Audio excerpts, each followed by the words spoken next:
கருத்து வேறுபாடால சொந்த அப்பா அம்மா மற்றும் அக்காவே கொடூரமா அடித்து கொன்ற இளைஞன் ஒடிசாவில் அரங்கேறிய கொடூர சம்பவம் என்ன நடந்தது விரிவா பார்ப்போம்.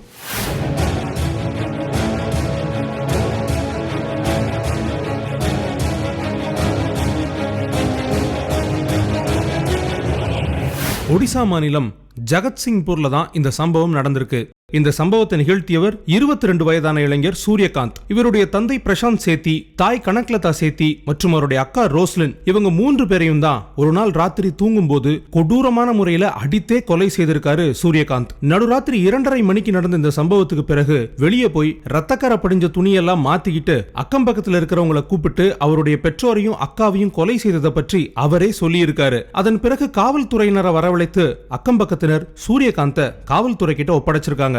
விசாரணையை தொடங்கின காவல்துறையினர் கிட்ட சூரியகாந்த், கொஞ்ச நாளாவே எனக்கும் என் குடும்பத்துக்கும் நடுவுல பயங்கரமான கருத்து வேறுபாடு இருக்கு. 4-5 நாளா நிம்மதியா தூங்க முடியல. நான் போதை மருந்து எடுத்துக்கிறேன்னு என்னுடைய அப்பா என்ன அடிச்சு என் பல்ல உடைச்சிட்டாரு. அந்த கோபத்துல தான் இப்படி செஞ்சேன் அப்படின்னு வாக்குமூலம் கொடுத்ததா சொல்லப்படுது. சூரியகாந்தோடைய 2 அண்ணன்களும் குடும்பத்தை விட்டு தனியா போய் வாழ்ந்துட்டு இருக்கதும் குறிப்பிடத்தக்கது. இந்த சம்பவம் குறித்து மேலும் விசாரணை நடத்திட்டு வராங்க காவல்துறையினர். சூரியகாந்த கைது செஞ்சு சிறையில் அடைச்சிருக்காங்க. இது குறித்து அக்கம் பக்கத்தினர் சொல்றப்போ சூரியகாந்த் எப்பவும் செல்போன்ல மூழ்கியே இருப்பாரு. அதிகமா செல்போன்ல கேம்ஸ் விளையாடுவாரு. இதனாலேயே அவங்க குடும்பத்துக்குள்ள அடிக்கடி சண்டை வரும். அந்த சண்டையினால ஒருவேளை அவர் இப்படி செஞ்சிருக்கலாம்னு அவங்களுடைய கருத்தை தெரிவிச்சிருக்காங்க அக்கம் பக்கத்தினர். இதுல சோகம் என்ன அப்படின்னா, சூரியகாந்த் காவல்துறையில சேருவதற்காக பயிற்சி எடுத்துட்டு வந்திருக்காருன்னு சொல்றாங்க.